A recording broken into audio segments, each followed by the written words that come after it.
lag Jaguar mga katropa.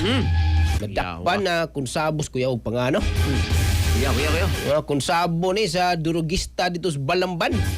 Atong sayran ang dugang detalye katropang Bentals Benji Talisik. Live report. Usa ka Jaguar ang nabilis sa nabasa sa kimong pagbangronda sa mga operatiba sa Balambang Police alas 5:44 na sa hapon gaghabon adlaw Hulyo 15, 2026 dito sa Barangay Abukayan ng Hapon sa nasgutang lungsod.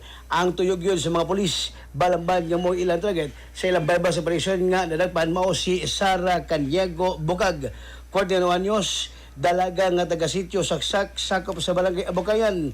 Ano sa pagkalagop kambukag dito sa kining usa ka Vicente Ortega Pabilan o alias Jaguar nga madapa mikuha usab og Cebu kadto sa Kangbukag. Naseran nga ang grupo ni Police Major Ayan Makatangay ang hepe sa Balabang Police Station uban ang iyang mga operatiba sa Drug Enforcement Unit sa Balabang Police nga resulta sa pagkasikop sa duha ka mga drogista human makuha kini og Cebu. Giban-aban ang mabot usab sa kapin 3,000 pesos nga balor sa drogas ang nasakpit ato sa gihimong bypass operation.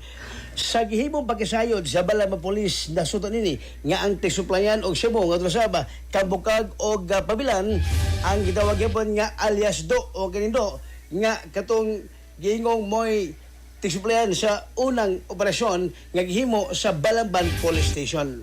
Kaso kalabasan sa Akta Republika 9165 o kalabasan sa Dangerous Drug Act of 2002 ang atabangon sa duha ka mga napusasan. Mga balitang alhipo sa Balamban PNP katropa sa gihapon ay magkalimot sa paghaplas gununay sa Santaun Herbal Oil. Magkatabag ini matag adlaw tanan hinimo Suyas to Health Incorporated mabalit sa pamrasag botika sa inyo lugar. Alas o sa Pilipino para sa Pilipinas yung katropa Benji Talisik XM News. XFM report.